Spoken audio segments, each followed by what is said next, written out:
أعوذ بالله من الشيطان الرجيم. بسم الله الرحمن الرحيم. اللهم لا سهلا إلا ما جعلته سهلا وأنت تجعل الحزن إذا شئت سهلا فيسر لنا أمورنا فإن تيسير كل عسير عليك يسير. اللهم أنت الله أحد صمد فرد لم يلد ولم يولد ولم يكن له كفوا أحد. اللهم آت نفوسنا تقواها وزكيها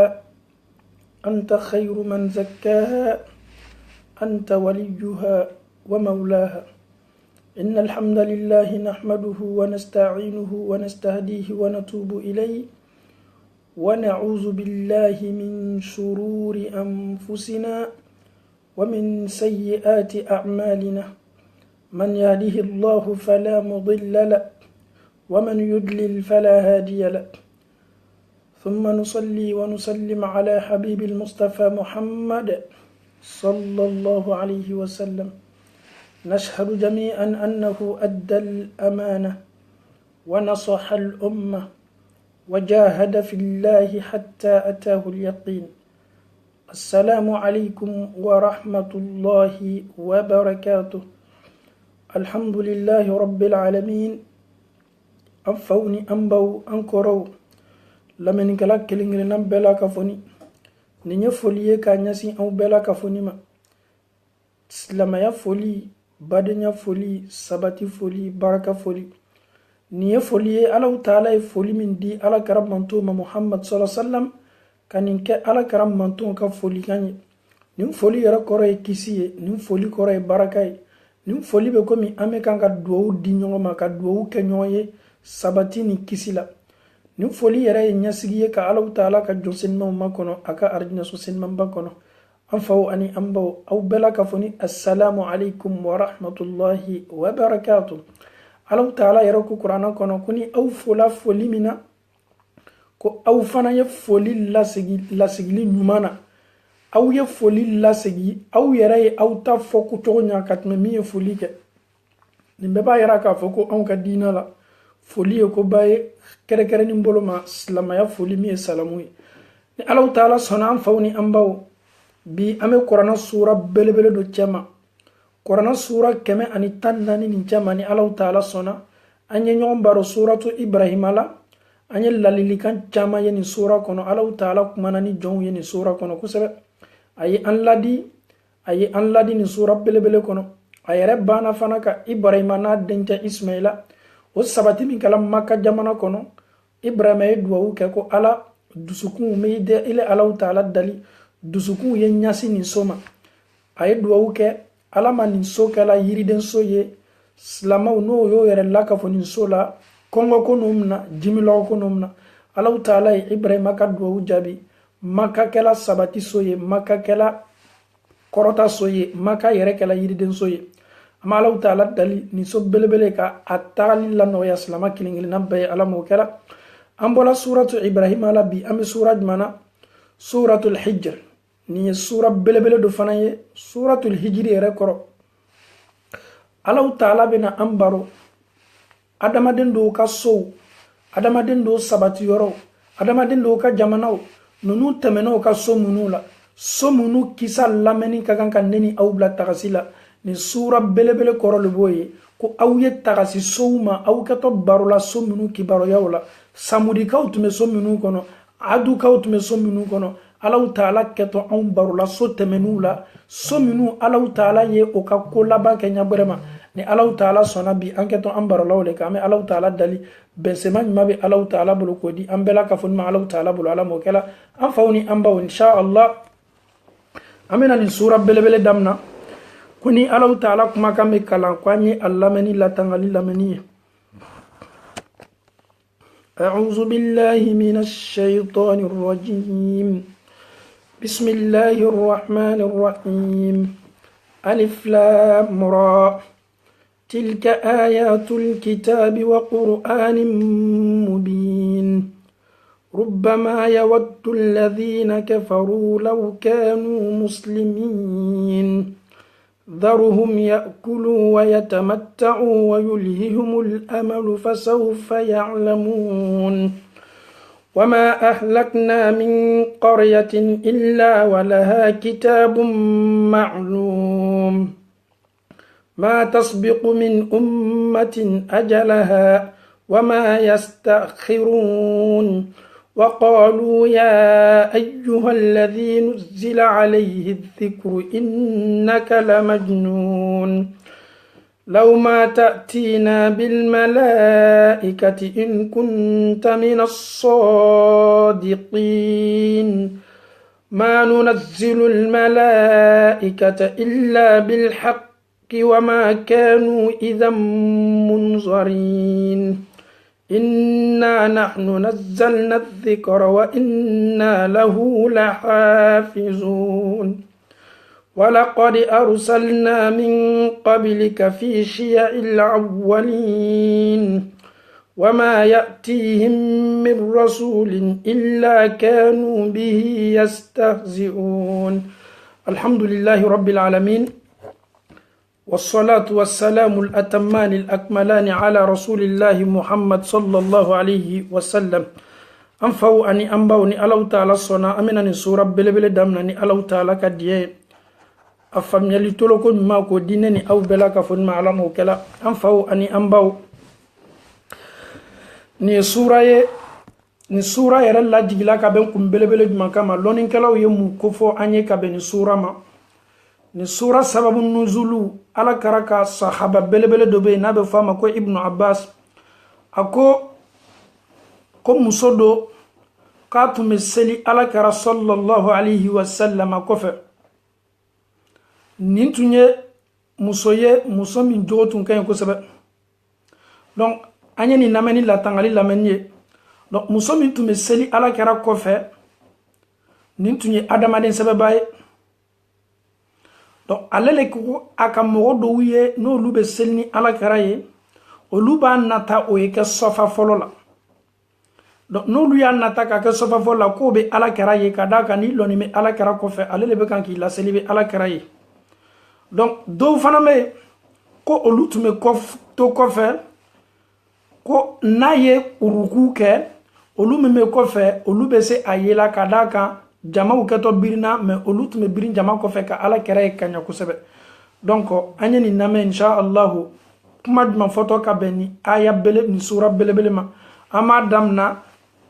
sababu nuzuluw bɛ yen mais n'i ye sura yɛrɛ faamuya e bɛ se a jigila ka bɛn kun minnu kosɛbɛ i bɛ se a faamuya la ni sura belebele daminana kumakan jumɛn ma an ye suratu ibrahima damina kumakan min ma ni sura fana daminana o kumakan ɲɔgɔn ma alaw taala ko di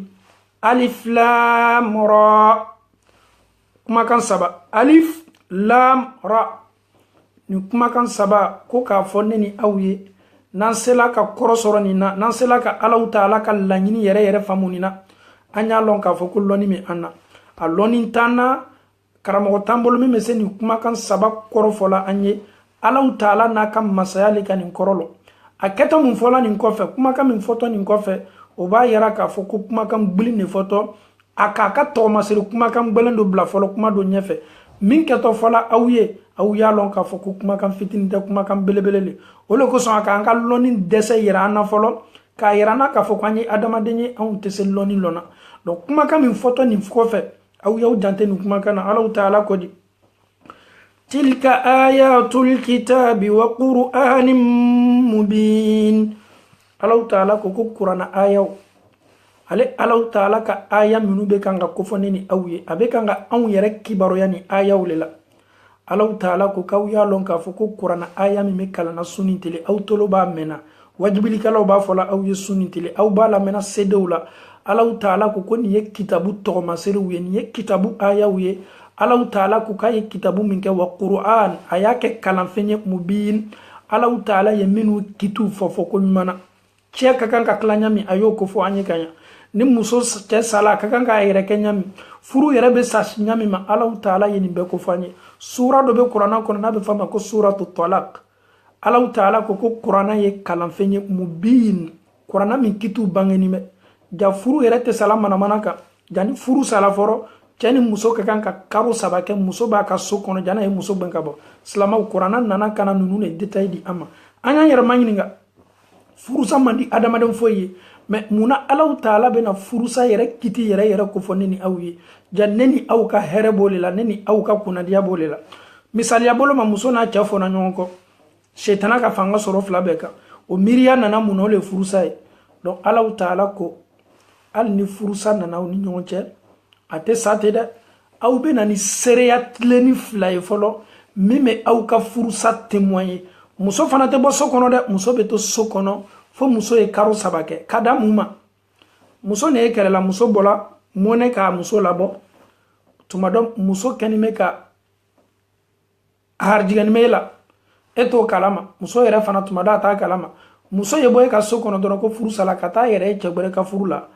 tuma dɔ muso bɛ se ka taa ni e den ye furu wɛrɛ la o kosɔn Allahu taala ko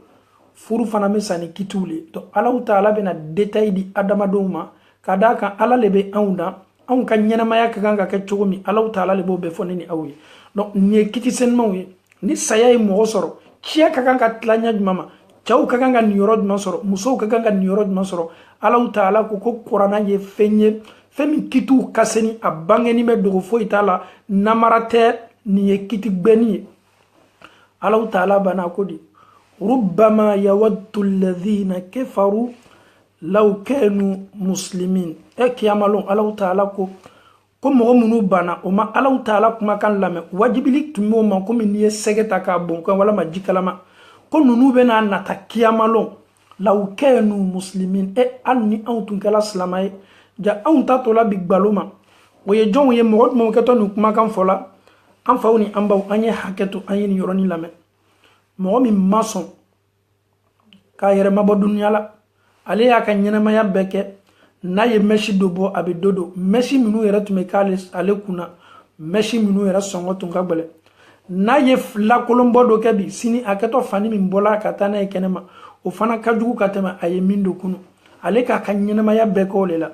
n'a ye sunkuru dɔ sɔrɔ bi i b'a ni sunkuru wɛrɛ ye ɲɔgɔn fɛ ale k'a ka ɲɛnamaya bɛɛ kɛ o le la Allahu taala ko rubbama yawaddu alladhina kafaru a tuma dɔw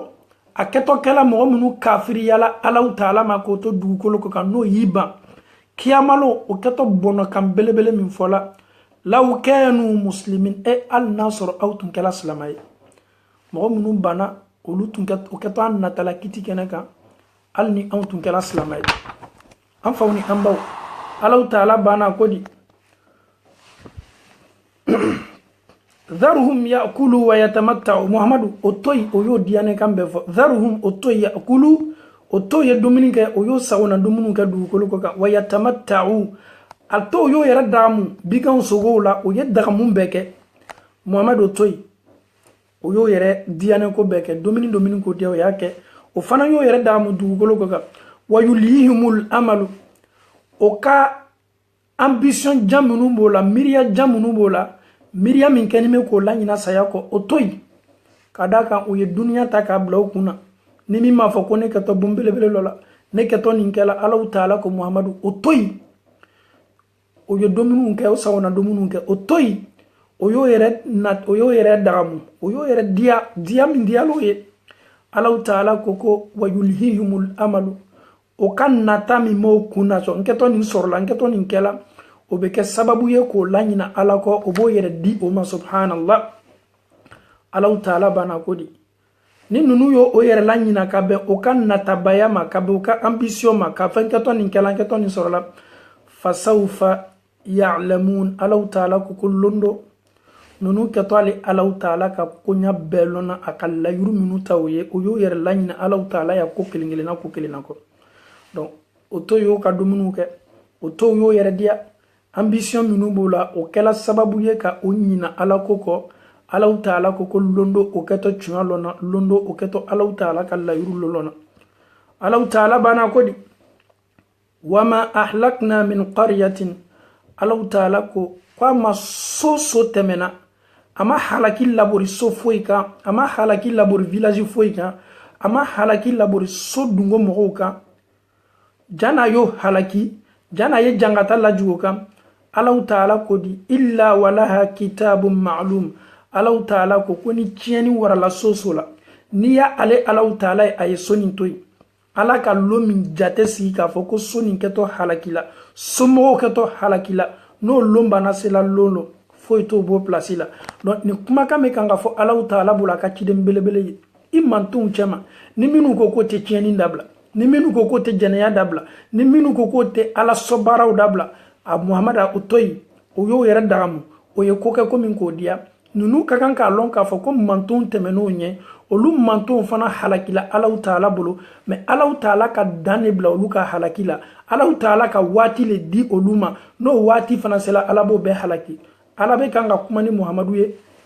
kayo kuma ni kafiru ye ayu kuma na manton ye mo halakila nanye luti ka mo mafle Allah ma girin ka luti ka mo halaki chaw ni chaw le tume senyoma muso ni muso tume senyoma nunu ye tieni baraka dugukolo ko kame ala ma perse o halakila de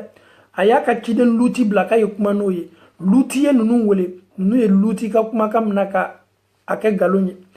ala taala ka layuru minta nunu ye ka fo ko keto halakila ka ben wati mima o semin kala ala taala ka halakila borokam o ko son ala taala ko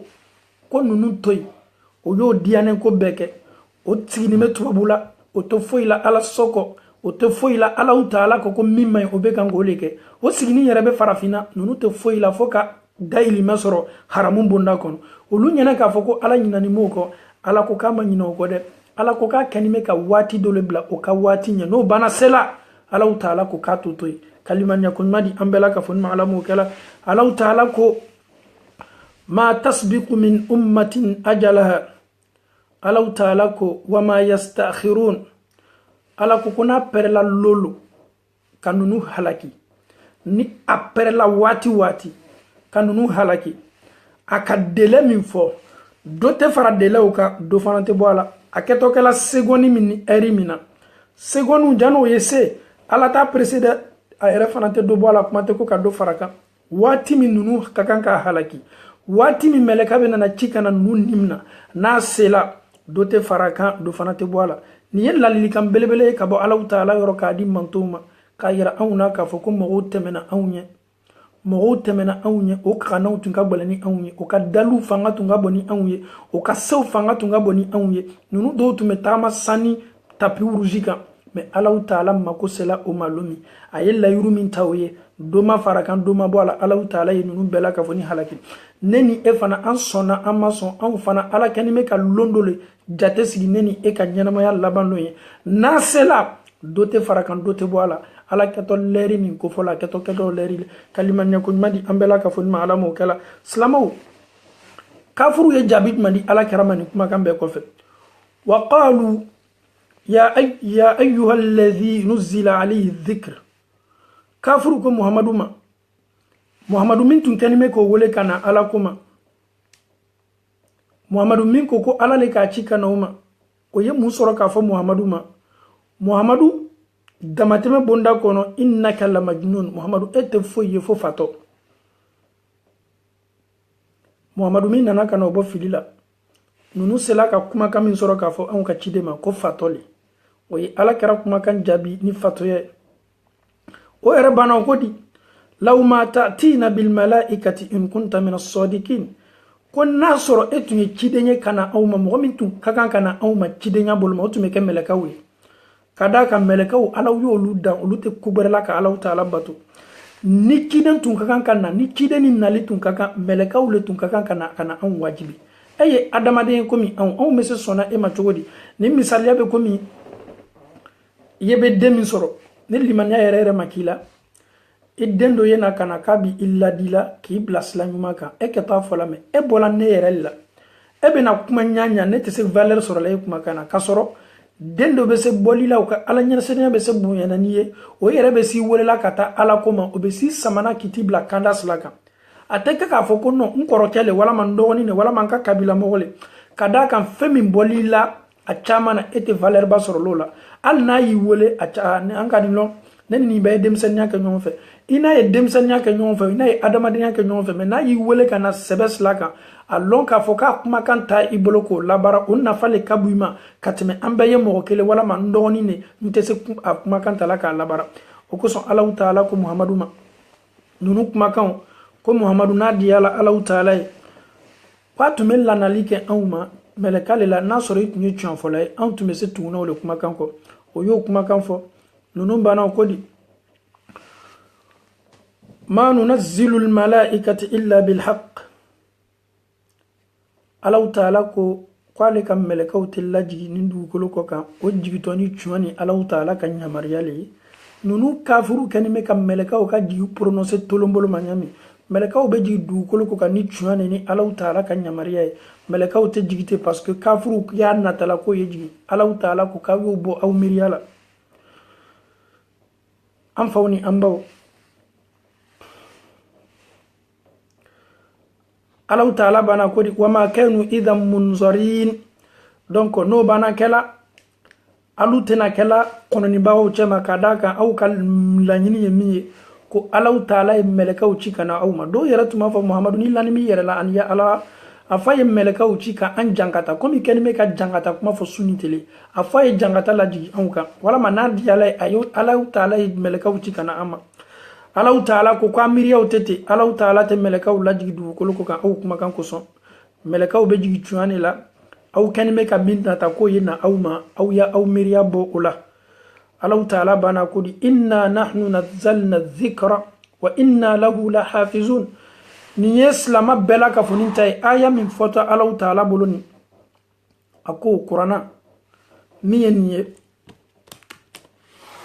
Qur'ana ni Allah taala ko inna nahnu nazzalna dhikra ko sika be adamade na Qur'ana la Allah taala ko ale alale ka Qur'ana laji ale Allah taala kuma kane wa inna lahu lahafizun ko ka fo beye nene jane yemba Qur'ana kalama Allah taala ko te se foi bolale Allah taala ka masala lameni kala ko na aw yipa kala ni lamenima ala ko te foi boale Allah taala ka masala alele ka ala jigi ako ka kelem pele kanime ka Qur'ana garantita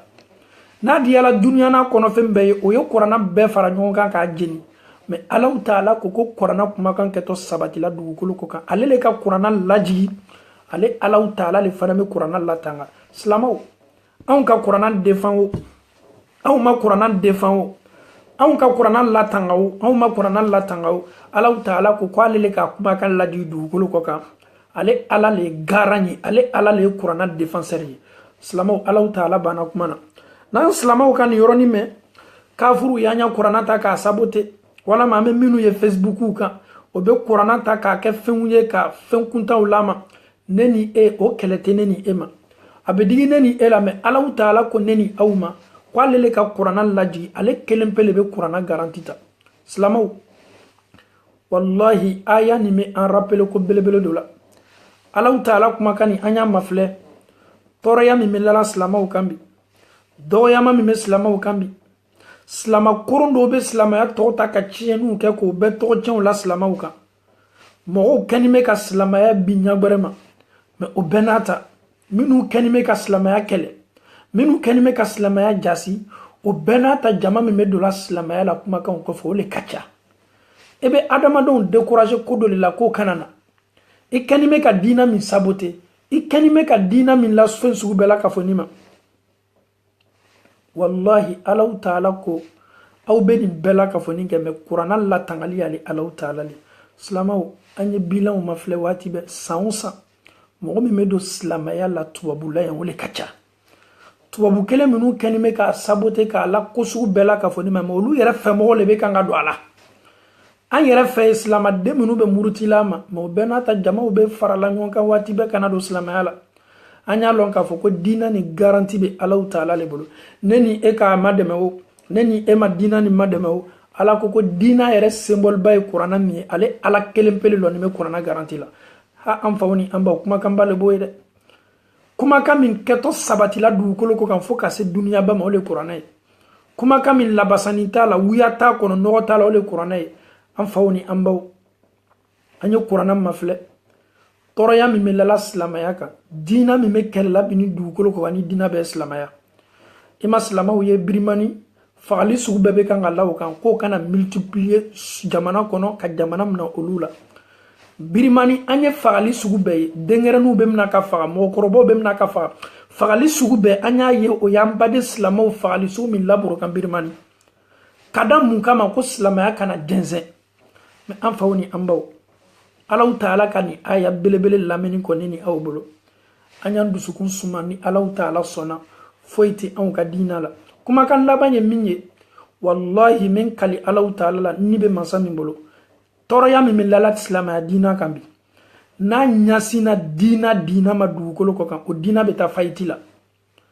wuya mi lalat silamaya la na wuya nyala dina la be o dina beta fayti la mais dina mi silamaya ye abenni abe jebe toroya o be la kan silamaw benni silamaw be la fensu be la ka fonima mo benata dina ni nama kunkorota soro dote boala aw ye staru mafle fensu be bo bolo ka be dunya dagamuma nunu ye silamaya mafle nunu bo yere bo ka posture bela o ka staria posture bela kana yere koloni dina o ba lon ka foko dina mi ye tuwa dina be o le silamaya ame Allahu Ta'ala dali kaliman ya kunmadi ambe malamu kala ka anke dina ni famuna nyuma o chama Allahu Ta'ala bulu alamu kala fem ke sababu ye ka anka dina ni jasi ame Allahu Ta'ala dali ka ambo barama alamu kala an fawni ambawni Allahu Ta'ala sona amena na nyefe doni kadaka ni sura kuma kan belebelo ba kono ni sura Allahu Ta'ala kumana ni aka damfen doye damfen min bana Allahu Ta'ala la o ye damfen jonye Allahu Ta'ala ye damfen min ka baran makela sababu ye Allahu Ta'ala ye Allah yele sana ka afara melekaw kan meleka yere tunte ala ya dan ka bot talila komi jinaw dana ka bot tala o ye jonyo o ye iblisa ye iblisa tunte meleka ye shetana tunte meleka ye shetana tunye jinale aka alabato fangale warala dugukolo ko kan Allahu Ta'ala ye awole sana ka bla melekaw kan ka da kan jomme aka alabato akolola Allahu Ta'ala wati mi Allahu Ta'ala ye an fa adama dan ala ya nyini melekaw fe ko ki majigi ka adama fo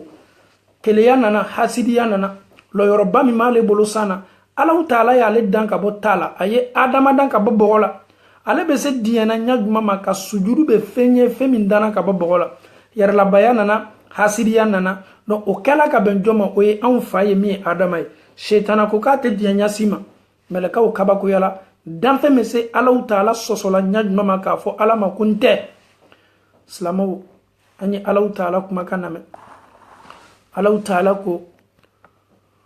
watimi ولقد خلقنا الإنسان من صلصال من حمأ مسنون والجان خلقناه من قبل من نار السموم وإذ قال ربك للملائكة إني خالق بشرا من صلصال من حمأ مسنون فإذا سويته ونفخت فيه من روحي فقعوا له ساجدين فسجد الملائكة كلهم أجمعون إلا إبليس أبى أن يكون مع الساجدين قال يا إبليس ما لك ألا تكون مع الساجدين قال لم أكن لأسجد لبشر خلقته من صلصال من حمأ مسنون قال فاخرج منها فإنك رجيم وإن عليك اللعنة إلى يوم الدين قال رب فأنظرني إلى يوم يبعثون قال فإنك من المنظرين إلى يوم الوقت المعلوم قال رب بما أغويتني لأزينن لهم في الأرض ولأغوينهم أجمعين إلا عبادك منهم المخلصين قال هذا صراط علي مستقيم an faw ani an baw ni ye Allahu taala ka conversation belebele ye ani shetana ye ni ye Allahu taala ka conversation belebele ye ani iblisa ye waati min na Allahu taala ye adama da a y'a ɲini mɛlɛkaw bɛɛ la ka fɔ nin fɛ ko y'i yɛrɛ majigi ka sujudu bɛ adama ye shetana ko di a ma sɔn a yɛrɛ ma ban o la a k'i ban Allahu taala y'a ma ɲininka shetana munna y'i ban قال يا إبليس ما لك ألا تكون مع الساجدين إبليس تو كلمة كويرة ماجي منا إيرتي ماجي منا يتي سجود بلا قال إبليس كو الله تعالى ما أي جفر يعني مفلة إبليس بكلمة كيرة ماجي كأدم كن مالو منا إما سجود بلا قال إبليس كو لم أكن لأسجد لبشر خلقته من صلصال من حمأ مسنون على نتنا نير ماجيلا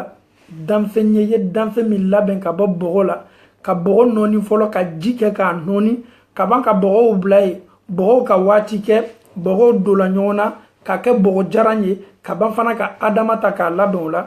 ala ne ko bela ka foni ye fenne ye nyer maji adama ye subhanallah Allahu taala e dani belebele min labori adama ka dani kan anyina no be ko ale miriya ka munye Allahu taala ka adama dami ke ka bobo la ale miriya ye ka adama yere ka dani aslu mafle abola sursu mina ale yi bazo le kan ko ala bogo min tali bolo ka anonin jila ka ke bogo ye folo ka ban fana ka asabati nyona ka blay bogo jala ni bogo jala na dola nyona manka mi me boala akoko ala adama dana ka bo femina ne te se sujudu be na yede salama wallahi ay Allahu taala soso ayiban Allahu taala kala yuruma awi Allahu taala kuma kanam iblis ay kuma kanu bo shaytan ay kuma kanu bo qala fakhruj minha fa innaka rajim iblis akumi bana ikato bola ni Allahu taala ka hina ni Allahu taala ka nema ko subhanallah iblisa ne Allahu taala ka hina mimika ne Allahu taala ka latangali mimika iblisa ne Allahu taala ka hina ka to koro taala ka bika iblisa ikato jonkur la bonfenye o koro yidi ne Allahu taala keto kitile ka kurla buna ito fola yoro yoro beba foko a'udhu billahi minash shaitanir rajim itamana jamala al ni mo bola yan katamaka bela ka foni meti kurla bo iblisa bitako ele kala kurla bon fenye ikala danga to fenye ne Allahu taala ka dan fon jama alama dawma Allahu taala ko di wa inna alayka la'nata ila yawmiddin kadam nabi fo kata se kitilo kadam nabi fo don menana kana saka banka wuli ka bo ka kaburu kono kana sabati kiti keneka kadam nabi ikala danga toye ikala kurula bon fenye Allahu taala ka danga bi kan ka adam nabi fo kata se loluma iblisa ka mun soro ka fo islamo ala kana to anyeke hasidi ni yer labay ni ka hasidi yani yer labay adamade la yedu wukai banam ye hasidi yai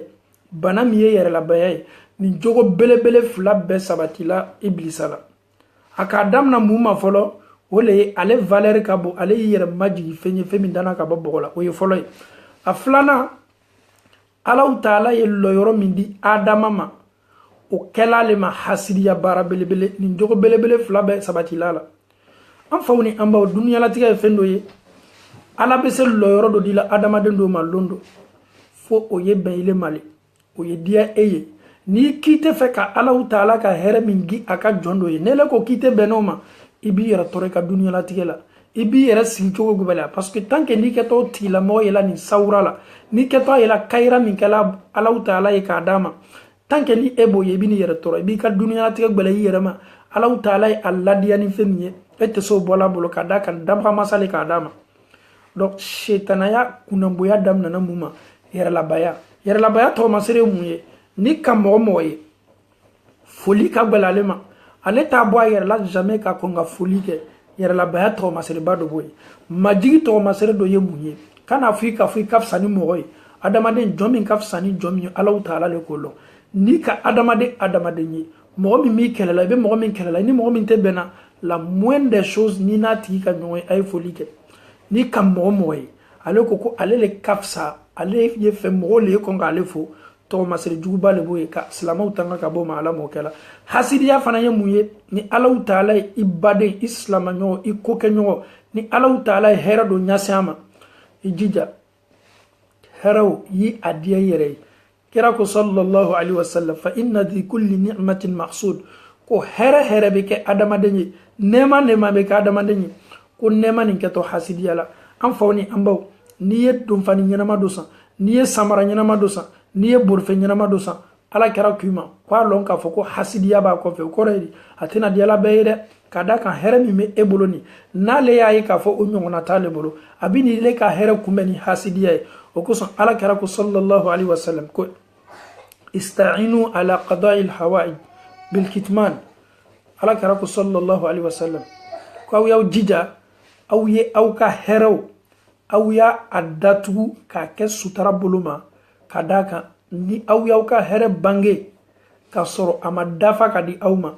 hasidi minnu kɛtɔ aw ka hɛrɛ hasidiya la o bɛ kɛ sababu ye aw ka hɛrɛ tɛ sabati aw bolo ka limaniya ko ɲuman di an bɛɛ ma ala m'o kɛla ka silamɛw dusukun saniya ka bɔ hasidiya la ala m'o kɛla an faw ni an baw wallahi ni k'i yɛrɛ kɛ hasidi ye société la ni k'i yɛrɛ kɛ hasidi ye communauté la ni k'i yɛrɛ kɛ hasidi ye sigida la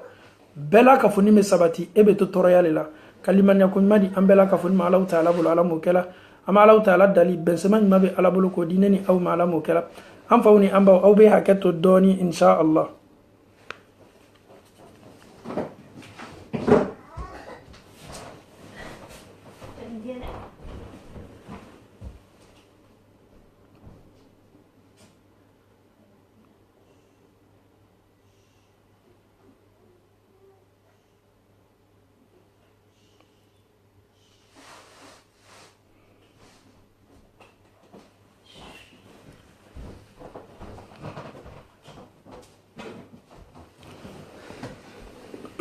kalimanya ko ɲuman di an bɛɛ la ka fɔ ni ma Alahu Taala bolo ala m'o kɛla insha Allah.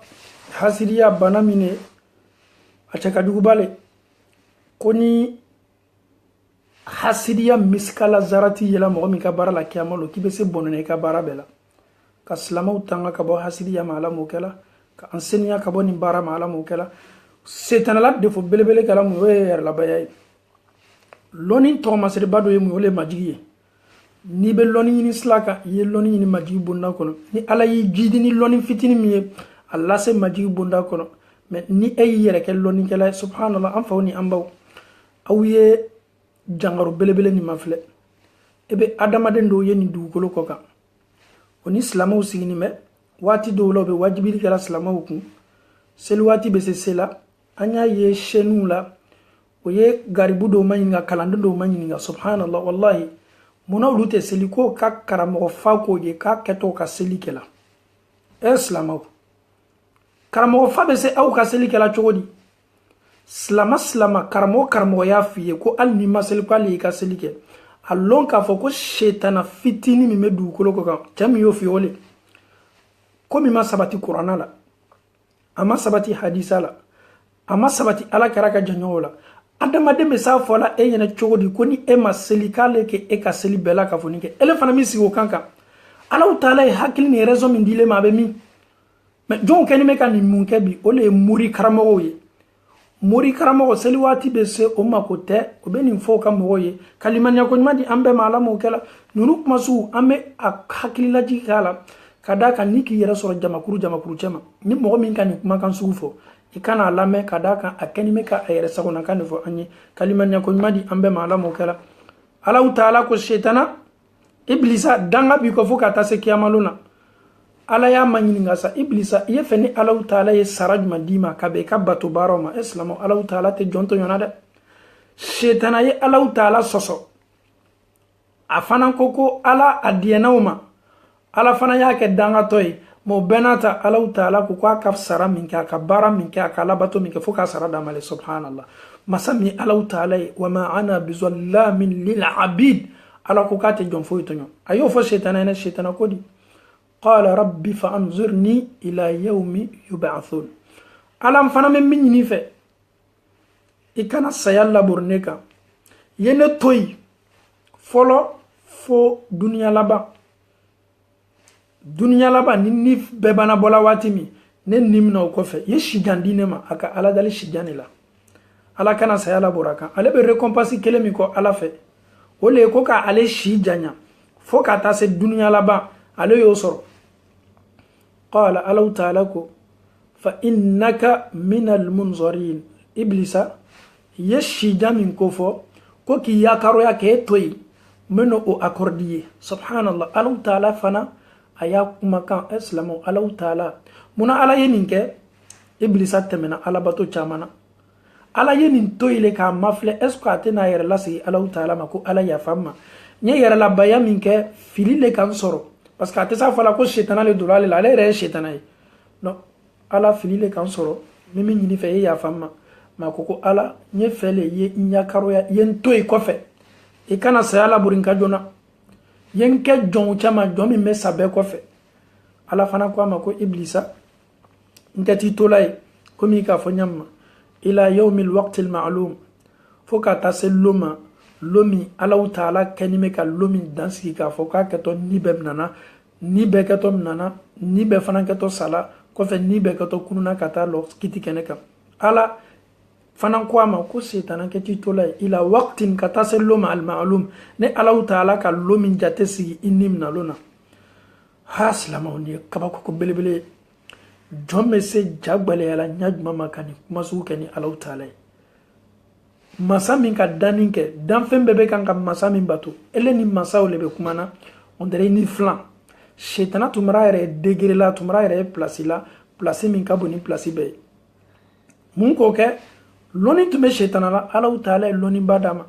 ala fana tun ye ala ɲɛsiranya d'a ma sankolo yɔrɔ min bɛ yen komi dɔnnikɛlaw b'a fɔ an ye ko sibiri ɲa kelen sankolo la a tun ye sujudu bɛ nin yɔrɔ bɛɛ la ka fɔ nin na a ye ala bato yɛrɛ la mais mun ye setana lafili tuma dɔ ala bato min bɛ kɛla a bolo kɔrɔta min b'a bolo o tun kɛra sababu ye k'a bila nin kɔrɔta la nin y'an ka karamɔgɔba dɔ ka ladilikan ye ala ma ala ta'ala hinɛna la mutawalli sheikh sha'arawi a fana a ye dawulaba sɔrɔ misira so kɔnɔ a ye lɔnniba sɔrɔ a ye place ɲɛnamaw occupé misira silamaya baaraw la a ye directeuriya kɛ a ye silama ɲɛmɔgɔyaw bɛɛ kɛ bonya tun b'a kan a ye nin fɔ lɔndo ko journaliste la a ma ɲininka ko yala ala ta'ala ye karama min bɛɛ k'i ye ten est ce que waati dɔ la i t'i yɛrɛ ma ɲininka i tɛ silan wa i ya baara kana don waso ni bonda kɔnɔ a ko waati dɔ la n'a k'a yɛrɛ ye voiture de service kɔnɔ ko chauffeur bɛ kan k'ale labori a bɛ chauffeur mafilɛ wuru a b'a fɔ a yɛrɛ kɔnɔ ko yala est ce que a tɛ chauffeur nin kɔnɔ k'a fɔ ko ne ka fisa n'ale ye a ko n'o o kuma sugu jigila ale kɔnɔ dɔrɔn a bɛ sin k'a fɔ chauffeur cɛ ɲɛna ko n lalɔ misirida la ni chauffeur y'a lalɔ misirida la ale yɛrɛ o lon na ale bɛ taa ka taa misiri bɛɛ nettoyer a y'a yɛrɛ jɔn ɲamina ala ta'ala ye k'a yɛrɛ k'a fɔ fisamantiya foyi t'ale bolo o le tun ye olu ka ala ɲɛsiranya ye fɛn fɛn bɛ kɛ sababu ye ka o kɔrɔta ka o waso lɔnni fitini min dila o ma a tun man d'o ye o kosɔn n'i k'o ye waati n'i bɛ lɔnnikɛla belebele ninnu ka kuma fɔ tɔgɔmasɛbɛn min b'o la o le ye majigi ye ninnu tun tɛ lɔnnikɛlaw ye minnu tun b'a fɔ mɔgɔw ye ko ka tagama n kunberekun kan ka don kan ninnu ma ko lɔnnikɛlaw ye dɛ ninnu tun tɛ lɔnnikɛlaw ye minnu tun b'a fɔ ko n'i bɛ n fɔ f'i yɛrɛ majigi le olu tun ma ko olu ye dɛ ninnu tun ye lɔnnikɛlaw ye ninnu k'a lɔn k'a fɔ mɔgɔ fɔlɔ minnu minɛtɔ k'o lafili tasuma na o ye lɔnnikɛlaw ye minnu y'a kɛ duniya kosɔn ani tɔgɔ kosɔn o silanna ala ta'ala ɲɛ kalimaniya ko ɲuman di an bɛɛ la ka fɔ ni ma ala m'o kɛla ala ta'ala ko setana iblisa n ye waati min dansigi n ye ala ta'ala yɛrɛ ka lɔnni na ni o waati sela min n'i ka kalifa minɛ la min ye nin ye iblisa ko di a bɛna ala ta'ala jaabi ko subhanallah silamɛw a ja ka fari dɛ qala rabbi bima aghwaytani la uzayyinanna lahum fil ard wala ugwiyannahum ajma'in ala ne filila ka bɛn adama min ma ne ka baaraw tiɲɛna ka bɛn adama min ma ala n tɛna adama to la ye dɛ ala ne ka fili sababu bɔla adama min na la uzayyinanna lahum fil ard adama den de bɔtɔ adama la min ye anw ye min ye e ye a ko k'a bɛna masiri cogo bɛɛ labɛn dugukolo kɔ ka ninnu ye a bɛna dunuya masiri ninnu ye shetana ko k'a bɛna duniya masiri dɛ a bɛna masiri k'a masiri ni anw yɛrɛ y'an yɛrɛ filɛ duwalen na ni shetana faniw ye an bɛ sawa an yɛrɛ la shetana ko k'a ka to baara le kɛla adamadenw na ni anw sawala waati min ka produit mun k'an bolow gbɛ an kan shetana ko ka n'a sawala bolo la waati min na cɔ k'a kɛ to o masiri le laburula o fariw kan ni anw sawala waati min ja ko kamere tigɛ walama sunguru tigɛ ko civilisation ou bien ɲalakale i bɛ sawa i yɛrɛ la baaraw la shetana ko k'a kɛ to duniya la masiri la o ɲakɔrɔ cogo ni anw sawala waati min k'a fɔ ko ala la ko ja adamaden bɛ se nafolo bɛɛ don min na foyi t'a la riba n'a ɲɔgɔnnaw foyi t'a la shetana ko n kɛ to duniya masirilaw ɲɔgɔn ɲali ma karamɔgɔw b'a fɔ ɲɛna ko nafolo dɔ bɛ ko ala t'a fɛ shetana ko ne bɛ fɛɛrɛ kɛ ka nafolo ni masiri o ɲɛnɛ k'a kɛ nafolo ɲuman ye a ko ala ne fili sababu bɔla ninnu faale la min ye adama ye ala n fana kɛ to duniyakɛla masiri so ye ninnu ɲakɔrɔ wala ughwiyannahum ajmain ala n bɛ ninnu bɛɛ lafili a tun y'o le fɔ k'a bɛ anw bɛɛ lafili a bɛ kan ka nin kuma fɔ ala ye illa a yɛrɛ banna ko di a seginna a yɛrɛ ma n tɛna se la mɔgɔ minnu lafilila ibadaka minhumul mukhlasin i ka jɔn minnu kɛtɔ o yɛrɛ seniyana ka bɔ ne shetana kɔ i ka jɔn senimaw i alaw ta ala ka ala ɲɛsaranya jɔn tuma dɔ n tɛna se la olu le lafilila n'o tɛ n bɛ ninnu jama bɛɛ lafili illa m'a fɔ mɔgɔw m'a fɔ i ka jɔn ibadaka ile alaw ta ala ka jɔnw minhumul mukhlasin minnu kɛtɔ kɛla ala ɲɛsaranya jɔnw ye ninnu jamaw cɛma n'o tɛ m'a bɛɛ lafili silamɛw shetana ka laɲini ye min ye anw n'ale bɛɛ ye kɛ jahanama kɔnɔ a fana silanna mɔgɔ minnu ɲɛ a k'a lɔn k'a fɔ k'a fana bɛ se kaɲana alaw ta ala ka jɔn dɔw la o kosɔn a ko ala m'o bɛɛ lafili mais n tɛna se la mɔgɔ minnu la mɔgɔ minnu kɛtɔ sɔnna ile alaw ta ala la n tɛna se la olu la dɛ ne bɛna dɛsɛ mɔgɔ minnu la o le ile alaw ta ala ka jɔn senimaw ye a banna ko di n'i ka alaw ta ala ka kuranna sura gbɛrɛma filɛ shetana b'i kali a k'i kali a ko di wala udillannahum wala umanniyannahum a ko ala min kalile alaw taala la mena ko bɛ kɛ kalile ya mena nunu lafili ala mena nunu lanata mena nata gbiliya nunu kunna n'o ye nafolo dɔ sɔrɔ bi sini min ka kan ka sɔrɔ o nata bɛ bonya o kan ka tɛmɛ min b'o bolo a yɛrɛ banna ko di ko a bɛna adamadenw ɲamariya ka jow bato k'i yɛrɛ di jow ma ka adamadenw la ɲina ala kɔ a yɛrɛ bɛna adamadenw bila dali yɛlɛmani na silamɛw an b'a yɛlɛ jamana dɔw la bi cɛw bɛ taa ka taa musoya karaba cɛw bɛ taa ka taa musoya karaba ka taa opération kɛ k'o yɛrɛ kɛ musow ye bi muso dɔw fana bɛ cɛya karaba shetana ye nin fɔ nin bɛɛ sabatinen bɛ bi dugukolo kɔ kan wallahi silamɛw shetana ye layiru ta a fana ka layiru bɛ kan ka exécuter fan bɛɛ la ka fɔ nin fɛ surtout silamɛw yɛrɛ ka milieu o caman a banna ko di ko a bɛ adamadenw lafili a to n'o to la ye fo ni mɔgɔ min sela a yɛrɛkun seni ɲɛna donc ne ni e y'a lɔn k'a fɔ ko shetana bɛ ne ni e ye sunni tele o kosɔn alakira sallallahu alaihi wasallam a mantow di ala ye a ma chance di shetana ma a tɛ fɛ a ka mantow fana chance di shetana ma a ko alaw ta ala kɛtɔ den min dila ne ni aw ma alakira sallallahu alaihi wasallam den minnu yɛrɛ ma na fɔlɔ ko an y'an jija ka shetana gɛn ka bɔ denw olu kɔ ko cɛ ni musoya waati dilan ka lafiya kan ko aw ye shetana gɛn duwawu fɔ ka shetana gɛn ka bɔ aw n'aw musow cɛ lafiya kan aw n'aw furucɛw cɛ lafiya kan allahumma jannibna shaytan wa jannib shaytan ma razaqtana ala anw cɛ janya ka bɔ shetana la an ka chamuru kɔnɔ an ka dilan kan ala den min ditɔn anw ma i shetana cɛ janya ka bɔ den na anw m'a lɔn k'a fɔ ko shetana bɛ bori adamaden i joli bɛ bori i fasa fɛ ɲami a bɛ bori adamaden fasa joli fɛ o ɲale ma a ka surun ne ni aw la a bɛ an hakiliw ɲami wasuwasu a b'i bila baara dɔ la baara min ye ala sɔsɔ ye sika b'i la mɛ bɛ ban ka baara nin kɛ a ye nin bɛɛ fɔ k'a tɛna adamadenw to la ye an bɛ alaw taala dali ka limaniya ko ɲuman di an bɛɛ ma ala mɔ kɛla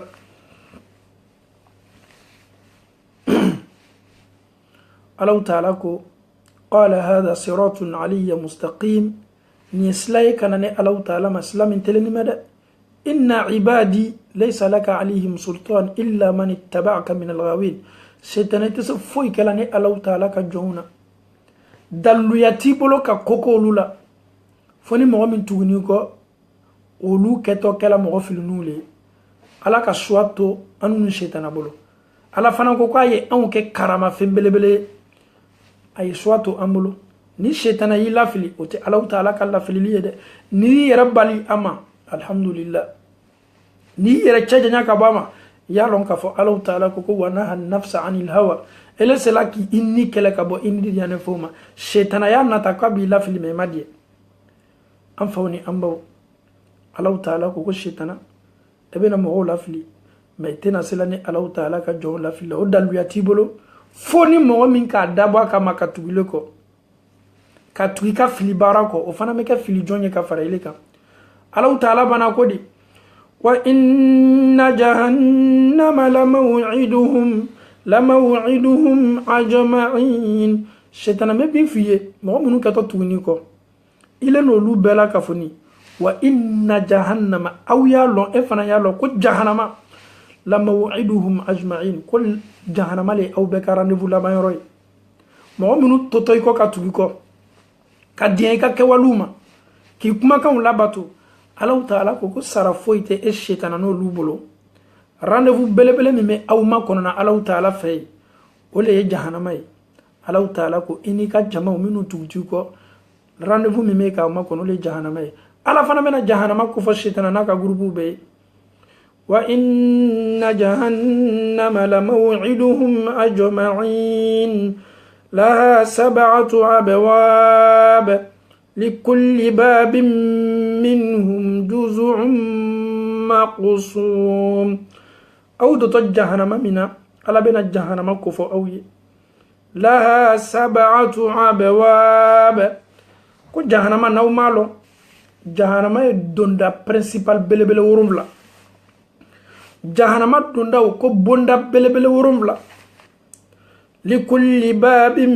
minhum juz'un maqsum subhanallah ni bonda 7 kelen-kelenan bɛɛ alaw taala ko ni bonda kelen-kelenan bɛɛ n'i y'a mafilɛ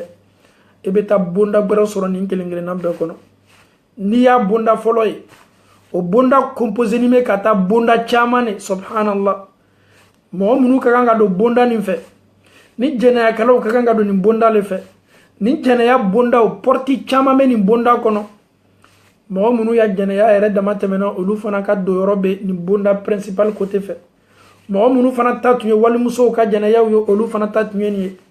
mɔgɔ min ta tun ye adamadenw denmusow tiɲɛw ye olu fana tun ye jɛnɛyakɛla ye mɛ olu fana ka chambre principal le ye ten mɛ principal nin kɔnɔ bɛɛ n'i ka donda bolofara bonda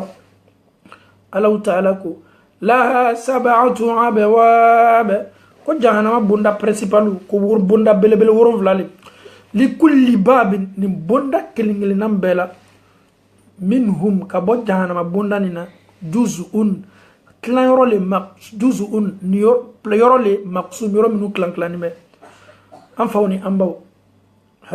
alaw taala kumana kuranɛ kɔnɔ est ce que ne ni aw miiriya b'a ye la k'a fɔ ko jahannama bonda 7 le n'a fɔla ko jahannama bonda ye 7 lɔnnikɛlaw ye nin ko fɔ an ye ka bɔ n'a fɔla ko n'a porti kelen de ye ten ka bɔ yan ka na yan ko adamaden bɛ san 40 walama san 70 tagama kɛ ja nin ye bɔ yan ka se yan jahannama portiw ni ɲɔgɔn cɛ a largeur kelen pe ka bɔ porti dɔ kunna ka na porti dɔ kunna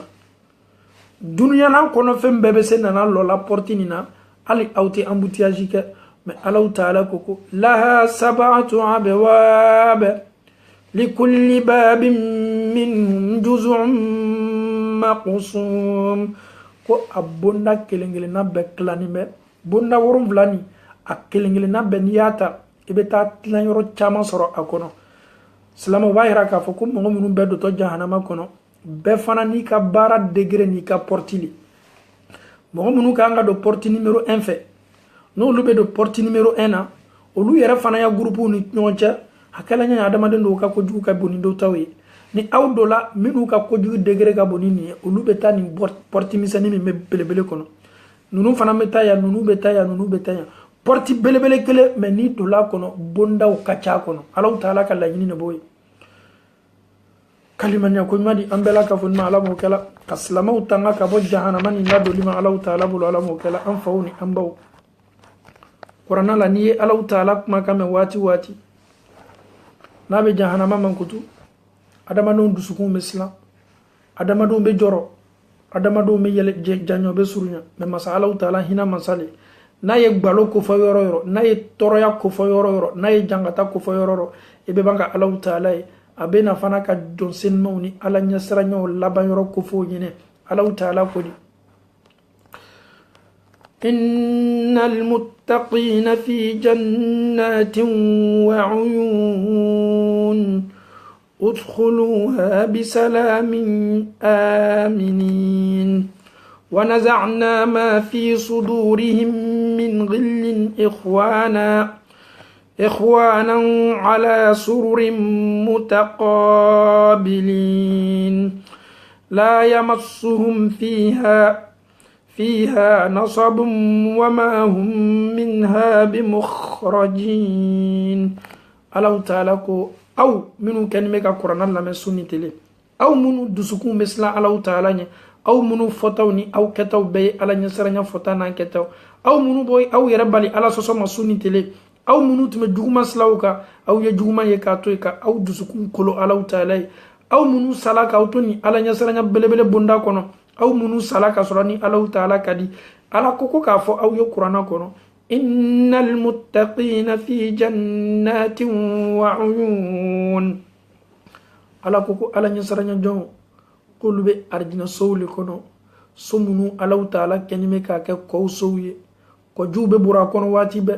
nono kowle li kowle adama den fem femek dia inniye Allah ta'ala ko kaba bela buri ko jini na iye udkhuluha bisalamin aminin aw yedo arjina kono ni kisi doliye aw yedo arjina kono ni mafa doliye aw yedo arjina kono ni garanti doliye silamaw jani nunu fana yedo arjina kono jani anyedo arjina kono alama ankela arjine kono de uchama ونزعنا ما في صدورهم من غل إخوانا على سرر متقابلين سلامو لا يربل بل مفله نني أو تاني رأي أرجينا كنو صومي منني أولا دسكومي منني أولا ألو تعالى كوكو ديمي يرومي من أونا كومي ماتو نني أو بمونا نيون كورو كبانكا حاسدية أنو نيون Allah ta'ala ko kabe o yoro bela ka foni sama ka bonneni awla o koro yedi an kana do arjina kono kasoro hasidiya miskala zarati be andu sukuna an kana do arjina kono femi mato amese nyon hasidiya lay amese boyala nyonye ame kelaw kan nyonche Allah ta'ala ko kabe o be sama ka bo adama de dusukuna ka awke badenye ka awke subhanallah ka ban fana ka dilan ɲumanw kɛ ka aw ma kɔnɔ ka sigife ɲumanw kɛ ka aw ma kɔnɔ aw kɛtɔ aw sɛmɛna sigifew ni dilan minnu kan ka aw ɲɛw si ɲɔgɔn ma aw ka pomuw b'aw bolo aw ka yiridenw b'aw bolo aw sabani bɛ ɲɔgɔn na bɛnsɛnkɔniya tɛ hasidiya tɛ ɲanboya tɛ yɛrɛlabaya tɛ Ala ta'ala ko k'a bɛ o bɛɛ la ka fɔ ni sama ka bɔ aw dusukun na ka aw dusukun seniya ka bɔ nin baara bɛɛ ma aw bɛ don arijinɛ kɔnɔ aw ye badenw ye aw ya badenya ka di badenya be komi aw be bola kono kelen aw sawani me ɲɔgɔnna arijinɛ kɔnɔ Allah ta'ala ko sigife ɲuman minnu kɛni bɛ ka aw ma kɔnɔ sigife minnu labɛnni bɛ ka bɔ istabrakuw la arijinɛ sani jiw la Allah ta'ala ko k'i kɛtɔ aw sɛmɛni ye la aw sigini ye la aw ka dilanw n'aw ka sigifɛnw kan mutaqabilin aw ɲasini bɛ ɲɔgɔn ma subhanallah silamɛw ko jumɛn ka di ka nin bɔ neni aw keni me ka ɲɔgɔn mafilɛ min kɛni ka ɲɔgɔn mafilɛ ekran na mɛ ko arijinɛ la ko arijinɛ kɔnɔdenw ka tu yɛrɛ sɛmɛnaw ka sigife ɲumanw kan k'i ɲasi ɲɔgɔnw ma sawa mafilɛli la silamɛw ko ɲuman ka di k'o bɔ bɛɛ la ka fɔ ni maa ka so ɲuman kɔnɔ bɛɛ ɲa bɛnnen bɛ ɲɔgɔn ma silamɛw ɲɛnasuma tɛ ala yɛrɛ ko arijinɛ badenya le ka bon ni badenya bɛɛ arijinɛ badenya ka kan ka damina yɔrɔ jumɛn o le duniya ye ni mɔgɔ min donna kelen ala ko la ka bɔ kelen ala ko kosɔn k'a fɔ ala kosɔn ka mina ala kosɔn ka diɲɛ ala kosɔn k'i mabɔ a la ala kosɔn a se b'i ye k'a kɛ k'a lɔn k'a fɔ ko nin bɛɛ kɔfɛ saya bɛ ilo ne ye badenya kɛ ni ninnu ye ka bɛn ala ma ilo ne ye n ka badenya kɛ ala ko kama ilo ne ye n ka diina nin yɛrɛ kɛ ala kosɔn ilo saya ye ne sɔrɔ k'an to ala kosɔn ni mɔgɔ min ka alaw ta'ala bila a ka baara bɛɛ ɲɛfɛ ka alaw ta'ala bila a ka kɛwali bɛɛ ɲɛfɛ ka alaw ta'ala bila a ka miiriya bɛɛ la i b'a ye k'a fɔ ni badenya keto dila ululema arjina badenya kaneni au kani badenya ula ala mokela Allah taala bana kodi koni nunu bana dola arjina kono لا يمسهم فيها نصب وما منها بمخرجين اسلامو ارجنا سوني غاديسا سيغتي ارجنا كونو كافو بي اني دومينيكا كو وان سيغلا ها بي اني ني ردامو تلما ارجنا كونو بي ان فرو بسغدي مانكا اني diami adamade ni ki yere yala ebe sege dunya dia kala nyanya e ka dia ke nyanya e farkolo be sesegela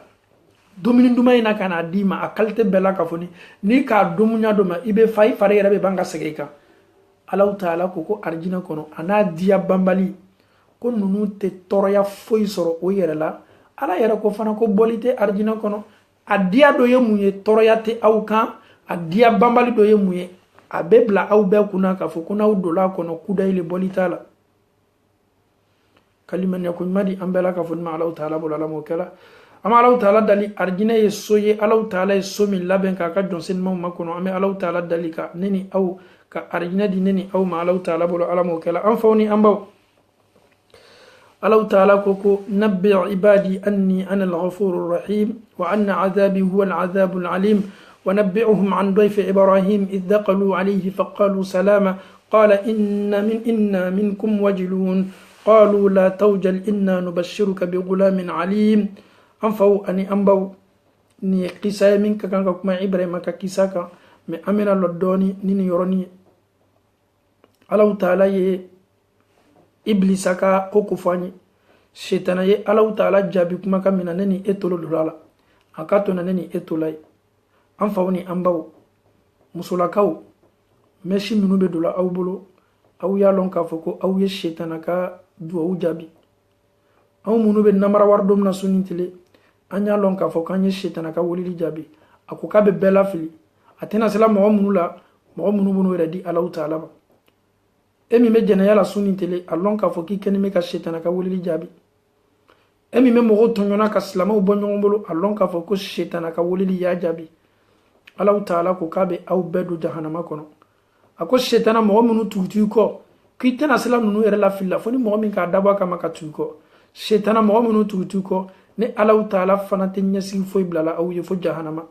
ini ni jama beketo dola jahannama li bolite aw ma jahannama sumi kono am fawni am baw Allah taala bana aye jonsen mo la bayoro ko fani ite arjina soro nyasi mafiya alanya sananya fanga soro ite arjina soro nyasima ebe misiri la ebe wajibili fokoka ebe donkene ka ite se arjina soro la kitola ete se arjina soro la ebe wajibili la me minani ncho ebe baraji belebele min soro la ni alon ka foko ka déplacer ka ta donke yoro ebe si ka wajibili la me baraji bela bena su kilen pefe alon ka foki kene me ka nyasigi min ka kira nyasigi ni nyasigi be ibe sa bela ka foni la bena ka be jene ya su kilen pema allon ka fo ki keni me ka Allah taala nyasranya min ka sungaro la ebe mo suntigela ebe saraka nyuma bola nyasu nyuma ki yere makono me ala soso dobe abe seni bara belebele bela bela adamande anye julumu ke fem belebele anyere nye ankana jo anka julumu barawla ni as-salafu salih julumu fitini tumo lumale ko min ko yo kuruta ka bloka me bi julumu fitini yela te julumu ye awma julumu ba yere te julumu ye awma kuma te julumu fitinma adamade me kunamboya ko mina bi dugolo ko ka Allah taala yere fe o te aw nyina foyi islamaw ke furuni jolle be bi janaya kala tolonge fe nyolu fe mo munu be furula olu yere nyene ka foko olu ni janaya yere le kaka o faw ba kalama o baw ba kalama ele yere ni Allah taala ke e bura muso idde muso iddencha muso ye e wole ko iddencha mi ale ke ye ko ate foyi la sumurtika ko est ce que o te kuma juye ema kabe muma ele demi kaka ka ke sababu ye ka do fara e ka arjine ka ele masa folo ele demme kurlabo na uchama kurlabo koredi mo ni furu ke chawni muso ni ye chene yake ki kaka kam nale ki kurlabo ka dinga sogi ki iblala ki boni kaba fo ki fa mame wati nunu labi komi kabe jamana ni dunia na kenyama allon ka fo kona mabila du ko ko kabe bila Allah taala fe bi ebe wasole la ite slete maloya jene ya yere kenime bi baraye an fe yam bi islamaw ni nyonche ko la daga ni ne bebe sa kela mfana ma ke lutu ba kela koro ba kela kormuso ba kela dew ma kela beba kela donc bi beke ni me ka jene ke kula daga ni islamo loni kelaw be ni ko fo anyo wati be ko adamaden su chama meta mana du ko kan kasoro masa folo ni mo sala le an ma fo nga sala mais do be mo min kan ka bon fo ka fa jene ya te falawla na fala ko ka le kurla bon ka bon ka fa ka ban fana ka la na tuni ka ni do la ka bon ka fa yalo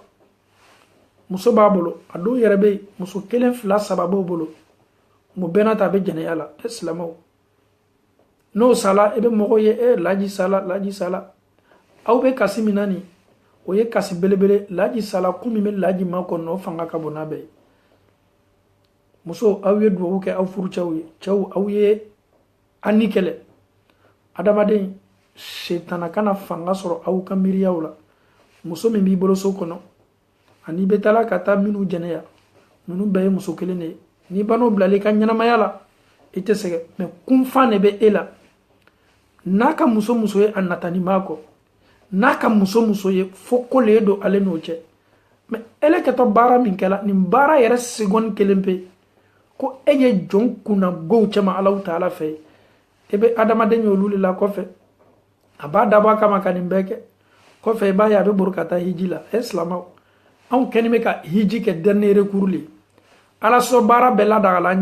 anye profiter ka beke ko fa kameta kata hijila ka anyere senya abe an kono ka foko Allah taala masali tumado ame ala yela masami Allah taala no chekaja ala telala toye nalomate masa kunfinte masa mina akwa yere ma ko khabirun dure masali ele be ko miriya tay kono ala ka belo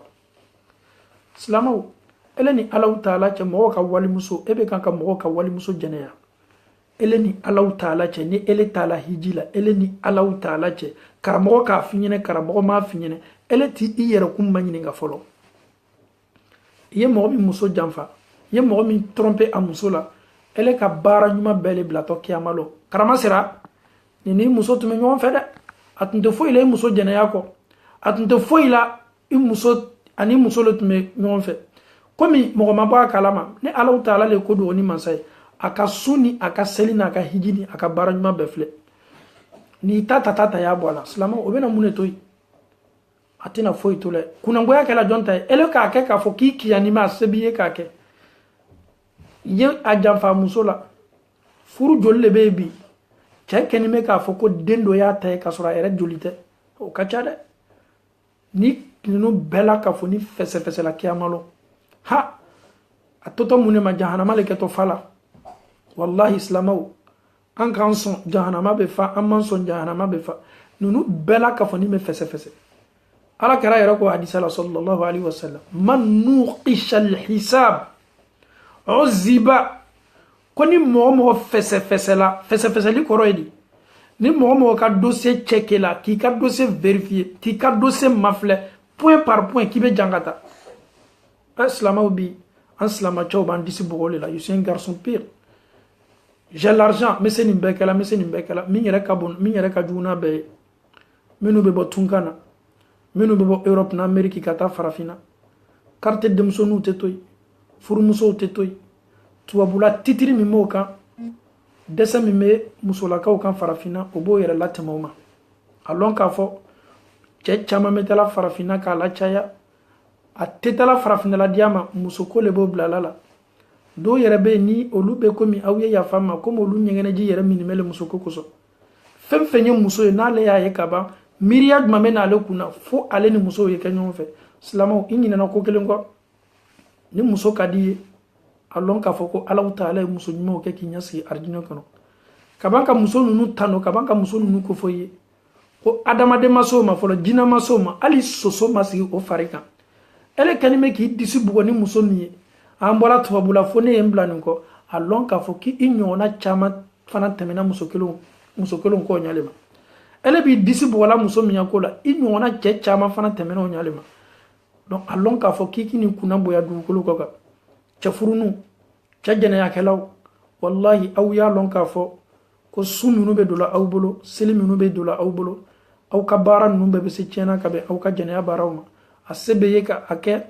muso tɛ se bɔla a kalama mais ni muso ma bɔ a kalama Alahu Taala b'a kalama e bɛ dogo muso ma e bɛ dogo i denw ma mais a lɔn k'a fɔ ko Alahu Taala bɛ bɔ a kalama est-ce que adamaden hakilima ele ni i furumuso ye kɛlɛ bon na muso ye preuve sɔrɔ k'a fɔ k'i bɛ jɛnɛya la ele ye muso y'o preuve sɔrɔ ele ni muso bɛ kɛlɛ bon na o ko sugu la ele ma maloya i denw ma ele denw kɛtɔ mun fɔla sini anw tun bɛ an fa ni an ba ye o bɛ kɛlɛ su ani tele musoko de kosɔn anw fa ni an ba tun b'a fɔ an ɲɛna k'a y'a dabila su ni tele ele yɛrɛ tɛ exemple ɲuman ye